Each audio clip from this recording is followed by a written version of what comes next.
We continue with conversations. We had the Honourable Member of Parliament from Ghana. Very, very, very, very active city. You heard him. Yeah? Yep. Highly opinionated. Well, he was speaking a language I understand very well. Completely? Absolutely. Absolutely. Yes. Highly, well, we should have started that bit of the conversation a bit earlier. We should have. But it is good. It's always good. We have a new Member of Parliament in the House. This one is a Member of Parliament from Kenya. No. Not new. I'm saying we have a fresh... We had a Member of Parliament from Ghana. Oh, okay. We have another Member of Parliament. Yeah. You know, now because we're in Kenya, when you say new... people think it's first time. No, veteran. No. We have a veteran Member of Parliament. Yeah, exactly. In Parliament, when you're a third term and more, then you're veteran. 30 times is a long time. Kweli kabisa. Before we welcome and introduce him, City has the proverb. I do. This is our final proverb, I hope, from Ethiopia. As you hope. As I hope, yes. The hyena is gone. That is when the dog barks. Yes. Hyena is gone. And that is? When now the dog has decided it's going to bark. This is the time. Yes. It is the time it chooses. This is clever dog. Has realized this one. Of course, Bwana. Safe time to bark. Mheshimiwa David Pkosing is the Member of Parliament for Pokot South. He's in the house with us. Good morning, Mheshimiwa. Good morning, sir.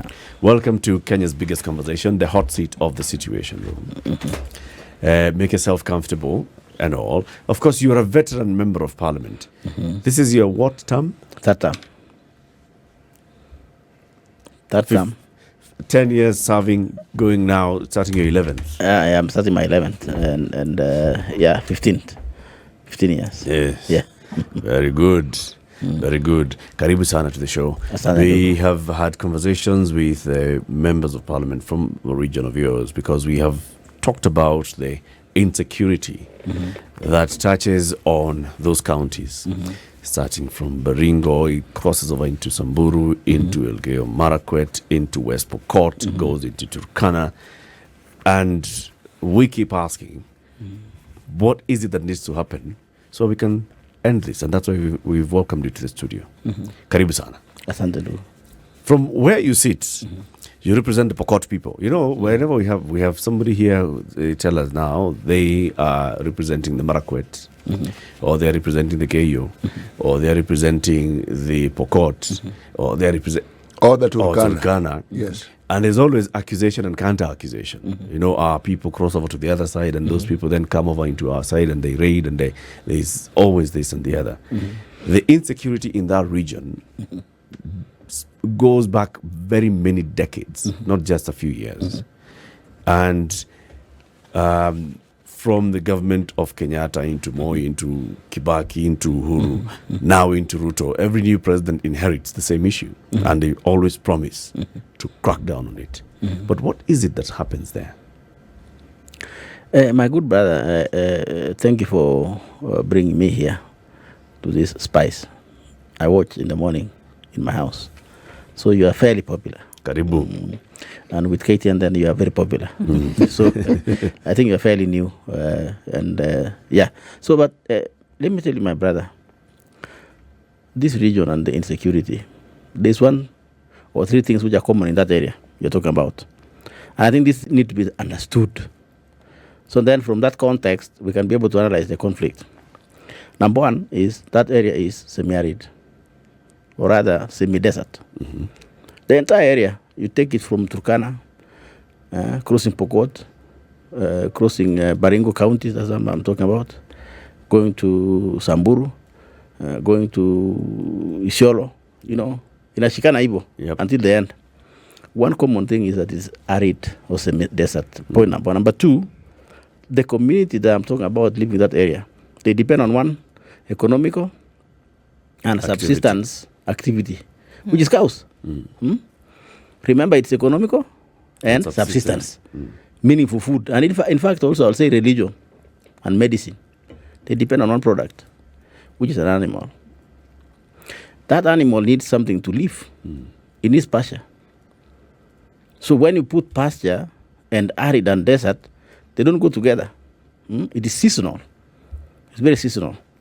That is the second characteristic of that region. The third one, and more important, that nobody has gotten it right, is that there is no government. Right? There is no government in that region. There's no government. When I say like that, it's very controversial. Okay. It's very debated or debatable. And that's the reason why we go wrong. There's some people who defend and say, oh, no, we don't say like that. This country is independent. It is true. This country is sovereign. It is true. But when we mean government for ourselves, we mean security. There is no security there. Those people live alone. They live alone, I'm telling you. What do you mean? When they say there's no security, you mean there's no police. There's no deployment of There's security no police officers. or then sufficient. There's nothing, right? There's nothing. And therefore, when you say, when then those people are fighting for survival in terms of grass and water, then there's no organization of government. So what happens? You fight for survival. That's the truth. You fight for survival. So if you want your cows to go and graze, and remember, when it is dry season like almost now, the pasture tend to surround a certain area, small area. So you find Pokot coming to look for grass along that area. Marakwet then can also come and look for grass around that area. Turkana, Samburu, call anything. What happens, my brother? So, Meshmi, are we saying that? This fight. Are we saying that all of this insecurity, that because this is not the first time? Yes. I don't know. I'd have to look back and see if we've ever seen security when there has been plush weather situations. Whether when it has been raining, I would have to look and see. Yes. Whether when it has been raining, there has been insecurity. When there is adequate, resources, pasture, has there been insecurity? Because what we are saying now is that this perennial insecurity, we are saying it is a resource issue. That the fighting is primarily because there are not enough or sustainable sources of pasture for flock. It's not only that, but it is true. But there's no organization, there's no security, there's nobody who takes care and say, for example, that if there is if that area you're talking about, it's true, it's related to resources. Remember, the cow or a cow in our area is both subsistence and economic. Yep. Right? And health. If you have no cow, you die. Custom and culture. Exactly, and culture and everything. If you want to graduate to another age, or get married, or marry, you need animals. It is everything. So when this cow is threatened by pasture, you will go for pasture. And that pasture, because it's limited, then everybody is coming to look for the same pasture, because the same community depends on the same thing. What happens? War. It's been like that since history. However, what then, because you cannot just use that parameter to then describe this conflict in this region, but you must bring in the second, which is that there's no government. Yes, there's no government. And I want to say that. There's no government. So let's go back all the way. Go back to however many years. When you say that there's no government, yes, there is a provincial commissioner. Yes. There is a district commissioner. There is a DO. I mean, if you look at the old times, of, let's say the Moi and Kibaki and the first Kibaki, there's a DO. There's an assistant DO. There's chief and sub-chief. That is government. What do those people do? Chief That's why I told you. has an AP officer. When I say security, and I'm giving an example so that it doesn't become theoretical. So that it doesn't become theoretical. I'm using an example of Uganda. Okay. And if you saw me last week when we were interviewing on vetting the ministers, I even asked the minister now for security, Professor Kindiki, whether it's going to come up with different methodology, right? Yeah. And the methodology which has been used and worked for us is in Uganda, President Museveni, right? This area, the entire area of eastern Uganda, northeastern Uganda, was extremely ungovernable for many years, right? And the region may be known to everybody called Karamoja region, right? Yep. It was fight in that place. And of course, we bought that place as Pokots. So we were also affected. When Museveni came, he brought in what I'm saying government. He brought in security. He removed the army from the barracks. And I want to say this, my brother. This thing will be political. People will come and get political mileage as I'm talking. Maybe my people will be thinking that I'm a hero, or somebody comes and talks and people think that he's a hero, he's elected. But I'm telling you, my brother, if we analyze these things from what's called a desktop view, Nairobi view, we will talk forever. I said, let's move. Why is army in Nairobi? Why is army in Eldoret? In these urban centers? Why is security in urban centers? What happened to those people who live there? So what happened? What Museveni did, right? He devolved security. He devolved. 5 kilometers, there is security. There is army. And they live in huts, grass-thatched huts. Security must take care of the people. Army must take care of the people. Right? So you take them there. So when you take police there, what happens? You bring a road, you bring a school. You are removing now what I was telling you earlier in terms of subsistence and economic. So when you bring a road, you open the road, people find alternatives in terms of survival. Either they go to markets, they go to business, they go sell or buy things and bring them to the market. You change lifestyle, right? And even if they are going to graze, there is security. So when Pokot cows and Karamoja cows to graze, you cannot fight and steal from somebody because then there's army. When you steal somebody's cow, it cannot even sleep in your house.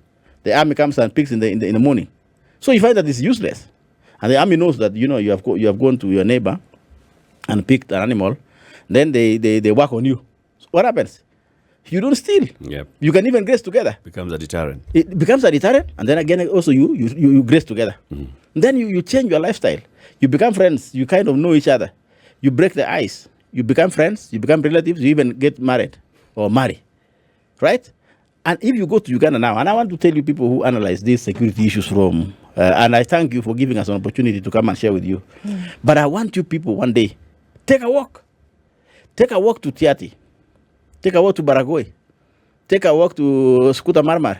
Take a walk to Turkana South, right? And go all the way to Turkana West and enter into Uganda. See how the Ugandans are living. Then you'll come on this table and you'll tell Kenyans what is the truth. You see all those things that you're saying, Mheshimiwa? All those things make a lot of sense. All those things have been said before. Yes. Open up an area, develop an area. Absolutely. Take infrastructure to a place. Absolutely. Take schools, take hospitals, take police stations. Correct.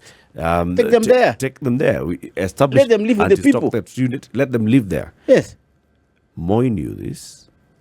Okay, let's start. Kenyatta knew this. Yes. Moi knew this. Yes. Kibaki knew this. Yes. Uhuru knew this. Yes. They haven't done it. Look at your leaders. Yes. Who have also been very vocal. Yes. At the national level, Yes. even going back all the way to Francis Lotodo and the Yes. others. Yes. They have said this and they've known this. Yes. And they've had influence in government. Yes. It has never happened. Why? The government has no Interest in the people. at all. Okay. They have no interest. They have interest in towns, right? They have interest in towns. So when there's a problem, you know what happens? Just rush there and stop it. Or is there actually interest? But the interest that we are talking about now is making sure that we keep these communities fighting amongst themselves. Perhaps that could be the interest? For me, is that there's lack of interest completely. Even of development in those places, there's lack of interest. Mheshimiwa, Government is not interested. what you say, you know the truth of it because that's where you come from. I was born there. And one cannot dispute it. So do I understand to be saying that even with the devolution and with the county system, that has made no change whatsoever? No change. Why? And yet money is given to the counties. To do what? That's where we go wrong. Money to do what? People want security. I've said this when I was beginning. Now, you know, the debate now is, it's changed. Yeah. So what's the debate? The debate is commercialization of cat rustling. That is wrong. We are running the bush. So what happens when there's a problem? You arrest the leader. You vilify the leader. Or me. Now I've talked, somebody will vilify me tomorrow, say, oh, why did Pkosing talk about this? And so that is where we go wrong. And then, this strategy government has been using and failing, called operation, which is now in Tiati. That's a very archaic, wrong strategy. And I'm calling it extrajudicial killing.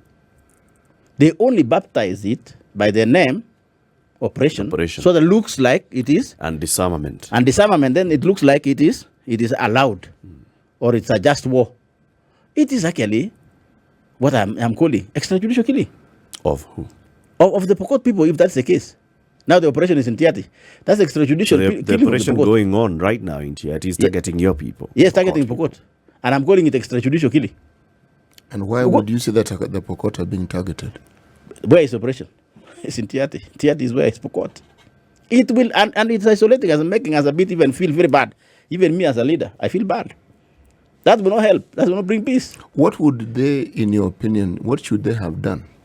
I have said, ndugu yangu, and I want to say this, and I want you people, the media, the most powerful and influential, please let's talk about different strategy. And I've said, let's remove the army from Nairobi, from Eldoret, from these towns.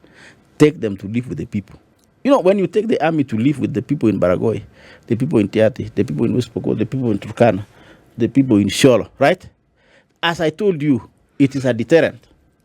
Then you can be able to know if somebody has a gun, you will be able to even arrest that person with a gun because you live there, right? So when army, I'm telling you, there's a no man's area.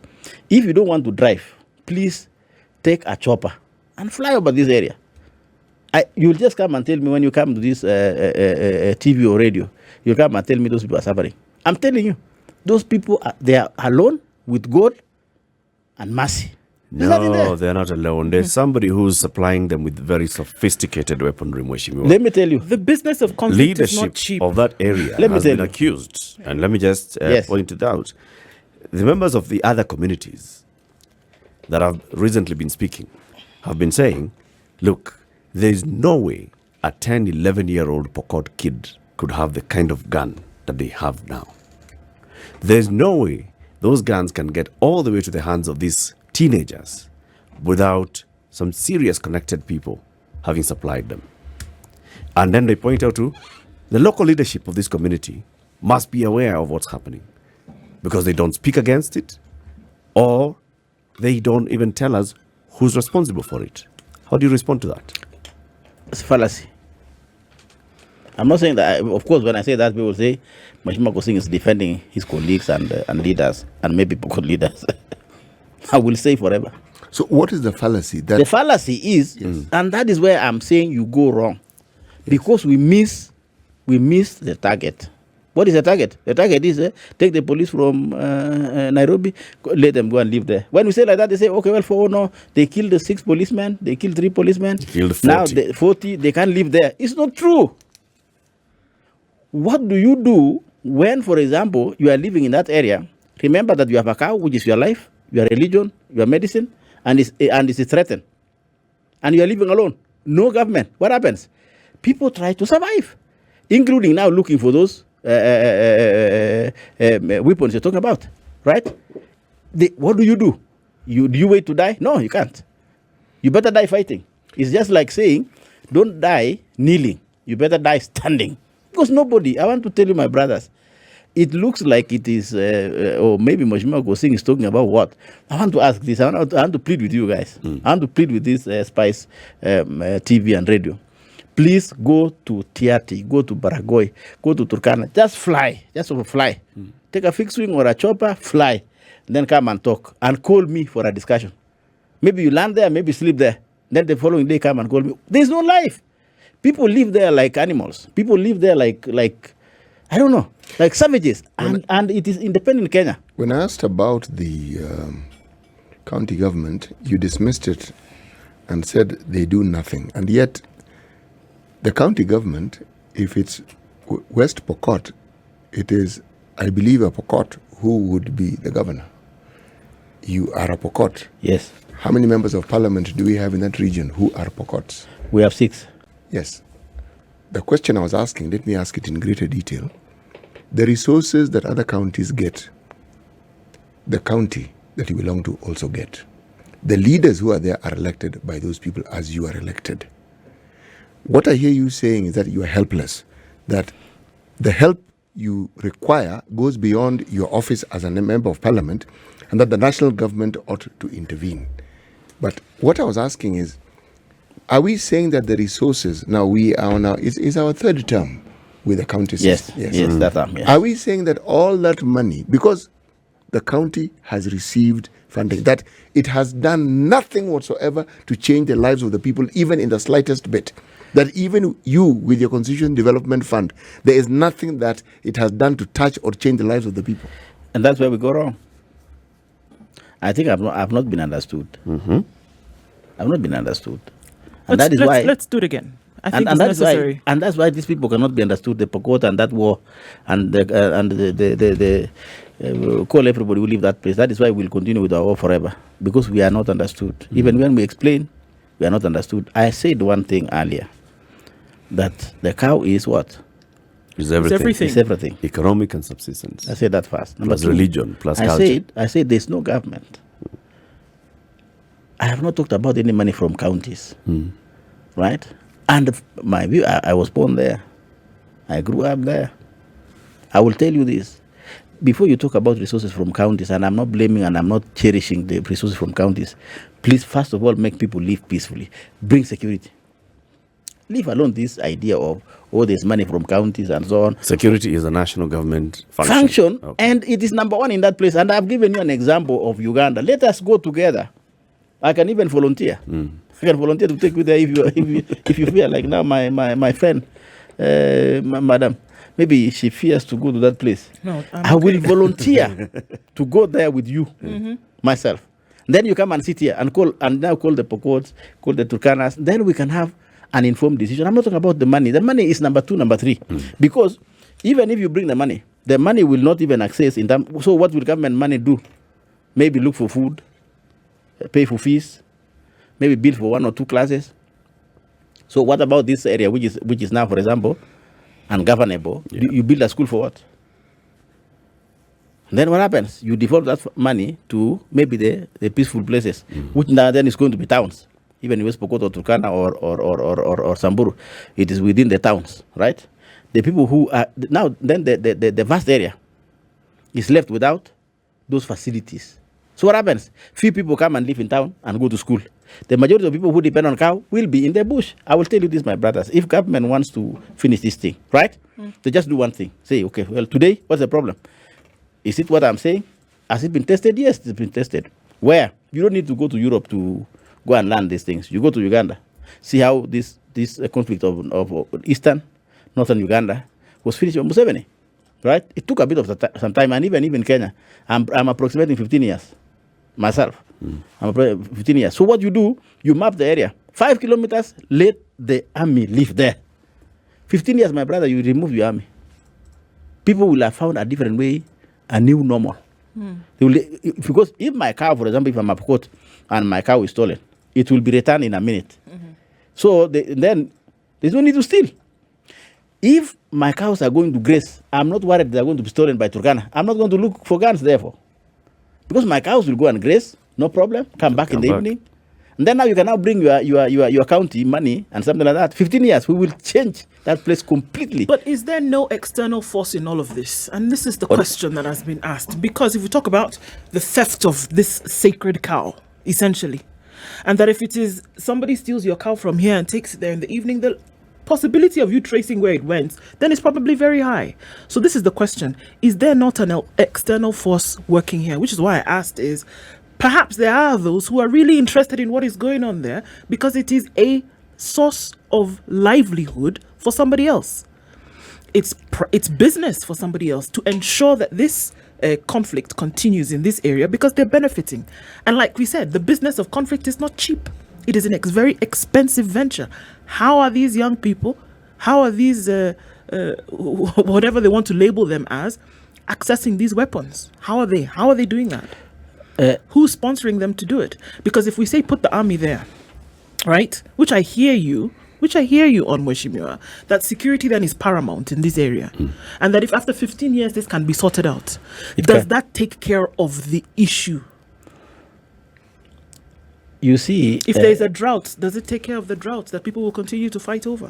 Where there's security, for example, then what my good friend is saying comes into play, which is counties, in terms of bringing the water pans and something like that. It's easier, right? Because we can now debate and say, look, you know what? If people are living here without water, what is this money going to counties do? That becomes very relevant. What my good brother is saying, that becomes relevant. But when there's no security, why do you talk about money when there's no security? And this idea of, are they sponsors, are they benefiting, are they businessmen, maybe buying these cows and so on? Now let me ask this, if it is business, why do you buy an emaciated cow? To take where? Have you seen those cows, by the way, in those places? Even you ask yourself, why are people fighting? You will eventually say that later when you see the cows. They are so thin. There's not great cows like what you see. I would buy if I know I have somewhere where I can take them for Oh fattening. my God. Fatten it And up and then go sell it. finish Oh my God. Let me tell you. That is why we have gone wrong in our debate. Because we look for maybe easier targets. So where do the cows go? When? If you say that it's not commercialization, Yes. that it's just ordinary banditry, Yes. the person who's stealing this cow Yes. is stealing the cow from They go and rear. the traditional. But So how where? come they can't be found? They're not Of traced. course, they are traced. Where are they? Where do they go? Who traces them? There is no security. We will 100 do- cows disappears one evening. There's no trace of them. They by go to morning. graze. Where do They go to graze another place. Let me tell you, it's not a small area like KTN here, where if you steal a cow, We'll find it outside. yeah.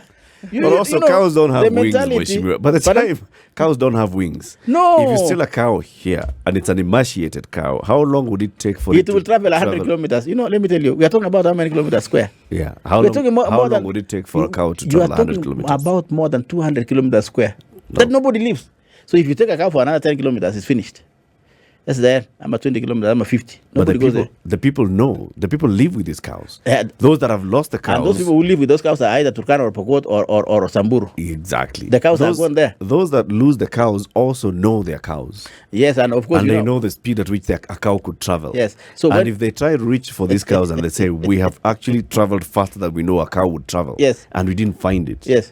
How do you answer that? Let me tell you, if you stole, if for example, a Pokot stole Marakwet or took, let's say, Turkana Turkana's cows, cow, yeah. right?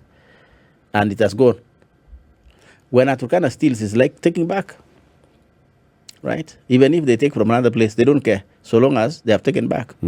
Because the message will go that Turkanas have raided Pokot. So Pokot, for another 200 kilometers away, they can also raid Turkana there. 200 kilometers. Saying, we are revenging, we are bringing back our cows, which were taken by Turkana, and the game continues.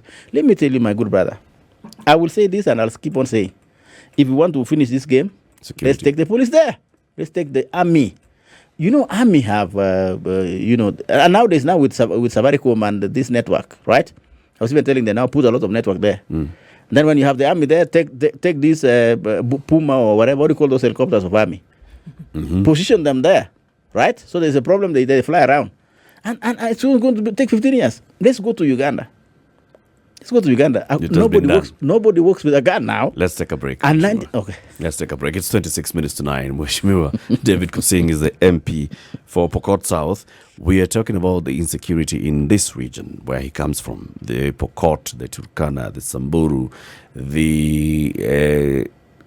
who are the others? The Marakwet. There's a whole issue of insecurity and it's labeled cattle rushing. And he's saying we can sort this out with security. We'll talk about the position of leaders in getting the solution here. We'll be back shortly.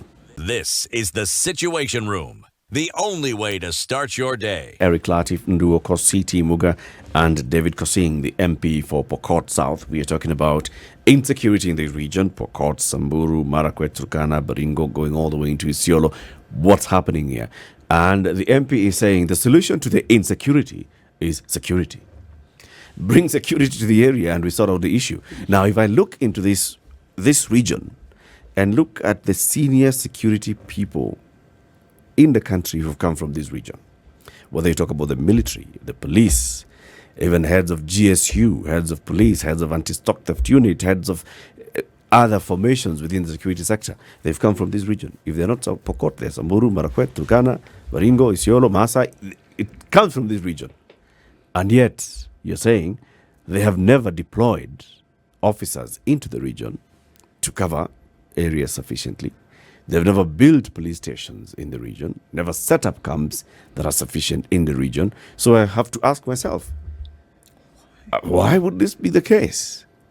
What you're saying, I'm sure you're not the only one. You didn't just wake up this morning and realize, I've actually cracked the code. Security is the solution. I mean, this is something that has been said very many times. So why has it never happened, Mheshimiwa? Lati, I like the way you talk. And if you engage leaders like that and so on, maybe something will happen in the future. I will only plead with you and your team. Have some time to go there. Go there.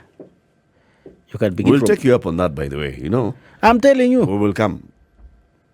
Go there. Visit this region. Really. Let me tell you, what this microphone you have here, this mic before me and you is very powerful. Everybody knows you, lad. I'm telling you. Please go there, and then you come and engage these leaders. Maybe you might help. And I'll tell you this. Yes, many people have come from there. Yes, we've had a commission of prisons ourselves in Pokot, and of course, Army, maybe Samburu, and so on and so forth. Those people will not change. It will be changed by the president, right? The policy. And we have had a president from Baringo for 24 years. Yes, that's what I'm saying. It will be changed by the president. If the president says let's do this way, it will be done. If the president does not say that, it will not be done. I'm telling you. So it will be just subsistence. What do I mean by subsistence? Okay, fine. Are people okay today? Yes, they're okay. So we sent the police yesterday to do some operation, which I call extrajudicial killing. So it has subsided. It has gone down. Yes. So come back. Let's continue as normal. Then tomorrow there's a problem. Send some 2 policemen. Then they fight with people. Even those innocent policemen are killed. Then send some 3 or 4 of them more. Do some operation. Maybe a week or 2. Come back. Life continues.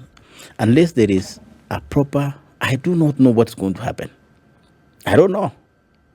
Unless there is a proper policy from the head of state himself and say, look, you know what, guys, right, let's map this area. So where do we want to put these army camps? Here, there are 5 kilometers or 10 kilometers. Then you network them by some road. Let me tell you, 15 years, you remove them. And there will never be any problem in Pokot. I might be wrong. Are there business people from your community who operate and benefit from this business? Supplying guns or off-taking the livestock that's stolen? Are there people who are benefiting from this? If they are there, they would have been gotten by government. Because when you talk about businessmen are like you and me. People are properly dressed, they eat well, and so on. So they will not stay there. Do you think there are? Or you don't think there is? What is my view? Any criminal element that is benefiting from this? I will not rule out any criminal element. But I will not say organized businessmen. I will not say that. But of course, there will be somebody then who will be selling a gun.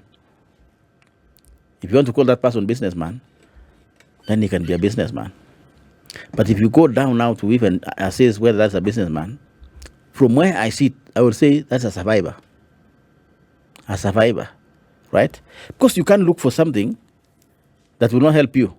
So this person who is under stress, the people who live in that area, then the map I've told you is very big.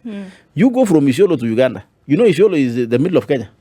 I hope you know that. If you look at your map, the center of Kenya is Isiolo, right? So take it from Isiolo, go towards the west until Uganda. It's thousands of kilometers in terms of road. When you're maybe crossing by air, it might be some hundreds, right? And that is a no man's land. So how do those people live? It will go back. I'll tell you, my brother. So maybe if somebody is, I'm not defending them, but I'm defending survival, and I will defend survival to the end because I was born there. So if somebody is living in this area, and they can be mauled or killed free, let those people will live and walk all the way to get where survival is, which is a gun. And if somebody learns that then I have a gun and my children can be able to live well, then let it be. So they are being chased by stress to go and look for those guns. That is my way of looking at it. Because yes, there might be some businessmen. When we say businessmen, what happens? Normally the government says, or even the security agency says, oh no, if they are businessmen, we are not going there. So let's look for Pkosing, let's look for Lati, let's look. So they look for us. They just surround us here, right? And take us to DCI. And extrajudicial. It's extrajudicial. They look for Lati, abduct Lati. 2 days, you are not known where you are. 3 days or 1 month or something like that, finish. And it will continue. Of course, as you said, it was going on since Kenyatta's, the first Kenyatta to today. My brother, let us take things, and I told the minister, come up with something new. And it's not even very new. You will not re-engineer the wheel. Let these people, I will still continue saying, even if for your 1 hour, and I thank you for giving me this 1 hour, and I'm sure the minister is watching. Let the army go and live with the people. Maybe 10, 15 years. So deploy military, let them set up military camps. And you're saying the military, not police. Not police. The military itself. The military Kenya itself. Army. Yes, Kenya Army. And then 5 kilometers or 8 kilometers. let these people be littered with army. Why the army? Why not police? Because, you know, army are more professional. I'm using an example of Uganda. I might be wrong. You know, I have not used, Ugandans are not using police. They're using army. And it is, the place is so peaceful. Now, let me tell you, Lati, and my good friends, they're even doing a tarmac road. In Karamoja region? In Karamoja region. They're doing tarmac roads. In fact, there's a tarmac road that will help us as Pokots. They're doing it from Moroto to our border between West Pokot, that is a place called Alale, and ourselves. And we need now, Kenya needed to do a lamp from Kacheliba so that it can connect that road, right? The Ugandan side is so peaceful now that tarmac roads are now coming and peaceful. And the only thing Museveni did, deployed all these people, say, okay, well, and in fact, established a ministry. You can remember this, Karamoja Affairs, yeah, you can even know. Yep. Even at one time, the story heard that Museveni gave his wife to be the minister of Karamoja Affairs. His wife. They can even discuss these things in, you know, let me not say where, but they can get a solution. Now let's even use home, and even let's end up at sitting room. They can discuss these things at sitting room and say, you know what, do this. Then the president does it. Can you imagine that Museveni, because he wanted his people to live fairly and peacefully, he deployed his wife to go and become minister of Karamoja Affairs. Mheshimiwa, President William Ruto, when we spoke to him during the presidential debate, he gave the example of what the Ruto administration had done in the first years since 2013. And he said they had deployed the police reservists, that is, arming the community and organizing the community so that they're able to take care of security in the region. And then he says, then of course that was disrupted. And his pledge was, if you go back into this strategy, using the community, have the police reservists, have the community involved in their own development, then they participate. Do you think this would be a solution? I will say, of course, we have used it before. That is, to me, if you ask me, as Mheshimiwa was saying, it is like ICU. I don't know whether to call ICU or what. It's like Panadol. You know, when somebody's sick and you give him that person Panadol, you're not actually healing that person. Pain relief. It's just pain relief and finish. And then the danger for that is you're arming people. More use that strategy. And for me, I would say you're arming people against themselves. When you give KPR, you're arming actually people. You know that in the name of KPR. Yeah. They are not actually Kenya police reservists. They are Pokots. They are Turkanas. They are Marakwet. They used to be called home guards. Used to be called a long time when we were fighting for independence. Yeah. Maybe that might be a different, maybe a better, maybe I don't know. But the problem with me, the way I look at it is this, and that will be saying government is at a meeting, they don't have sufficient army personnel to deploy. Yeah, they're at a meeting, really, because you know, the question is, if you are giving Pokots guns in the name of KPR, you are giving them guns to kill who? Because guns are supposed to be used for killing. To kill who? To kill Turkana. So when Turkana makes an appointment with you, you give them also guns. To can kill who? To can kill Pokots. So you are arming people to kill themselves. You have failed, in my view. Take it another way, which of course you people may not understand. We will understand ourselves who live there.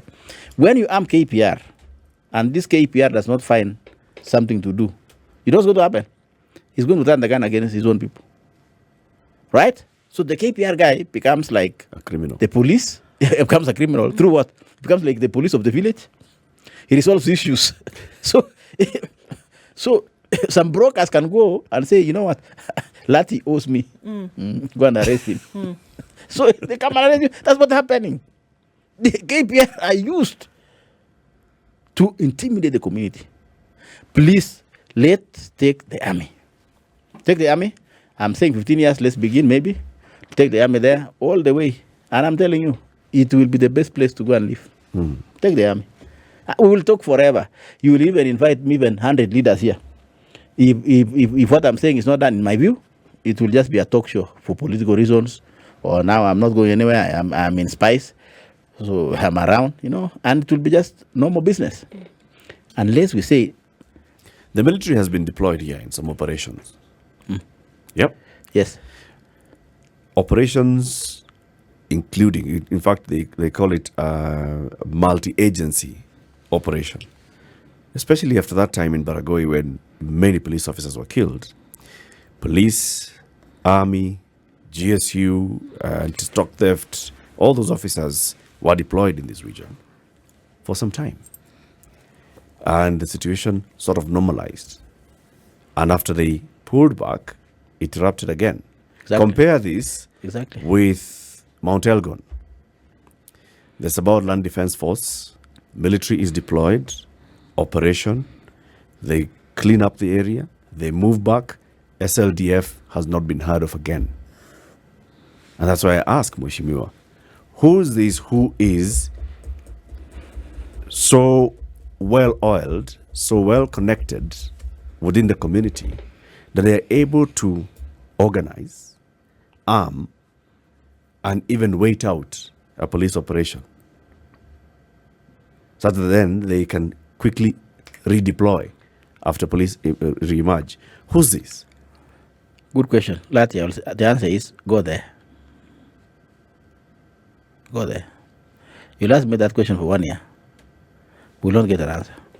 Because when I look at you, and I'm not blaming you, many people will ask me like that. I've been in many televisions.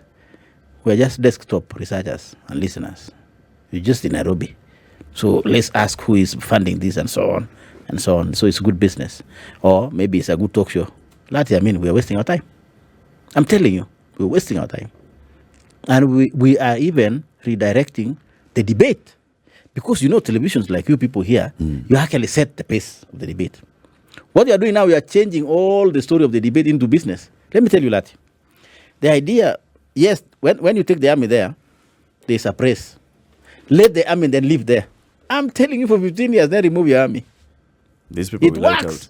It sounds like they can wait out 15 years and re-emerge. Let's then try it.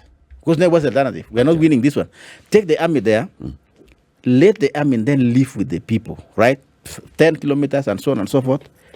And for 15 years. 15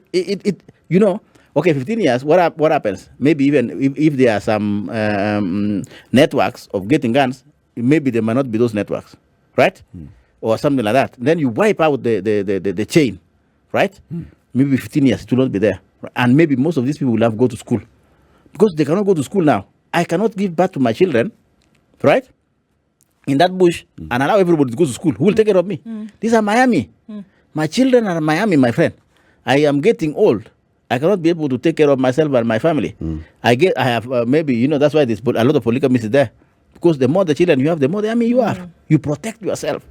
So when you have the 15 years of army there, then the children will not find work to take care of their animals of their father and they take care of their parents. They go to school.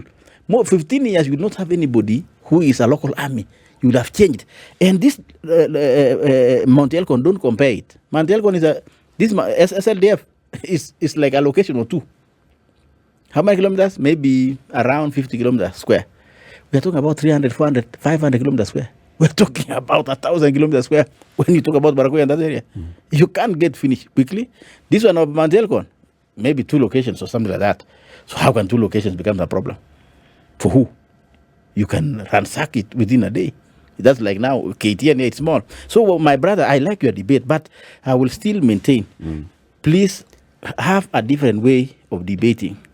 Ask the government, or even the people will call after me, ask the government why they can't make the police, the army, live in these areas. Why wouldn't they? Because, I'm wondering. Why you're alluding to that there's lack of political will, or there's lack of interest to actually send any kind of, number one, peacekeeping force into this area. Why would the government then through the army not want to do that? That's a very good question, madam. Please let us bring Professor Kindiki here or go there and please take him to task. Look, my brother and my sister. We took our army to Somalia. Are they still there? Yes. How many years? Many years. Take the army to live there. We will live well in 15 years only. There's no will. There's no goodwill. What I hear you to be saying, because I've been listening very keenly to what you're saying, none of us here can have an opinion on the matters of West Pokot and speak with any authority because we don't live there. We don't know. Everything we know, we've read or we've been told. So you are what we would refer to as an expert because that's where you are born. You represent people in that area. But what I hear you to be saying is that this is what we call marginalization, that there are parts of this country that have been marginalized for the longest time. Absolutely. The area you come from, northeastern province, until only very recently had never seen a tarmac road. Absolutely. Until very recently, there are many things that had not happened there. Absolutely. And as a result of the marginalization, the people were socialized to think and do things in a certain way. Correct. And you're also saying, if I hear you correctly, that even with the county system, with the CDA and everything else, in the absence of there being security, these will amount to nothing. Nothing. And so security, and which is a docket and a preserve of the government, must be given first priority if anything meaningful is to change. And your suggestion, if I hear you correctly, is that let the army be deployed to... let there be barracks in that area. Instead of the army being in Kahawa and Langata, let them have a barracks in West Pokot. That's what I hear you to be saying. Yes. It begs the question then, why is it then that it is difficult to deploy the army? And yet we've seen the army deployed, as Eric mentioned. So it is not an impossibility. It's not. As members of parliament, you said there are 6 Pokot MPs in parliament. Yes. And of course, there are many other MPs now from the region. Yes. Have you had a conversation of coming together and maybe putting together a petition that you present directly to President William Ruto and tell him, look, Mr. President, this is what we'd like you to do as a solution? We've mentioned this, my good brother Lati. And I think I want to say he got me right. He checked everything that you've been He saying. got me right. The only thing I will only require him or ask him to do is to go there. If this gentleman goes there, he will take these security guys to task. This gentleman. Those are the right questions. You now as MP, what are you doing? We've said many times. Have you put it formally as a petition What do to you the mean by president? formally when the president himself knows? when he says go to crack these Pokots for 1 or 2 days and then come back. Yeah. He knows. But no, he doesn't There's know no that. goodwill. He doesn't know that your solution, your proposed solution, is put up military bases in this What region. I am telling you, I've said. I've told them. What I'm telling you. I even told the minister, even the current minister, and you heard me. I'm on record having said that. The problem which I have seen is what I'm trying to say, and I will say it again and again. There is misunderstanding of the conflict there, or it's being funded by some politicians, or some even politicians are using CDF to buy ammunition and so on, or there is some businessmen, or they have changed the narrative completely. They have just made it so just a debate for television and writing in newspapers and so on. Oh, in fact, there's a new word now. Big word. Commercialization of cat rustlers, politicization of cat rustlers. They and then live there. When there's a problem, send the police or army for 2 days. 3 days, and they come back. Then we just say, okay, well, Pkosing come and have tea. We have tea with the minister and everybody, we're okay, everything is okay. There's a problem. How can you apply more pressure? Because you have the mandate of the people and you occupy a constitutional office. How can you and your colleagues apply more pressure to save your people? That is a very good question. Maybe we will think of it. Maybe I will also think of it, right? And one of the way of applying pressure is also coming to speak the way I'm speaking. They are listening me. The Pokos are also listening me. The Turkanas are listening me. The Baragoy are listening me and agreeing with me that there's no government here. That is why my brother Lati, until recently, maybe before Devolution, people are saying we are going to Kenya when they're coming to Nairobi. It's true. They say we are going to Kenya. Why do people in West Pokot and Turkana and in Isholo and Samburu and Marsabit and even Garissa, as near as Garissa here, say we're going to government? It's just because of marginalization. Just because these people are left to live with God and God alone. Government is cow barracks here. And government in our people, government is security. Yeah. It's not about schools. People, in fact, for us, even me, I grew up, I went to school in a missionary school where missionaries were building schools. Not a government school. No government. It's building school. Now, the devolution has now come to take over the missionaries. Now the new missionaries now is devolution. So if government then were to go ahead in terms of now security, I'm telling my brother, 15 years later, Kenya will be the most beautiful country, in my view, in my own mind. And it has been tried. We are not talking about neighboring Uganda, the poorest country. That regions that neighbors you. And our people, we have actually a constituency in Uganda. We have 2 MPs. Yep. In Kampala. Mheshimiwa, thank you very much. Thank you for speaking candidly. Thank you for speaking to the people and to the leadership and telling them this is what we feel would be the solution. Mheshimiwa David Kosing is the MP for David Kosing is the MP for Pokot South. We will have him again and again and again until we bring some sanity to this region. Asante sana.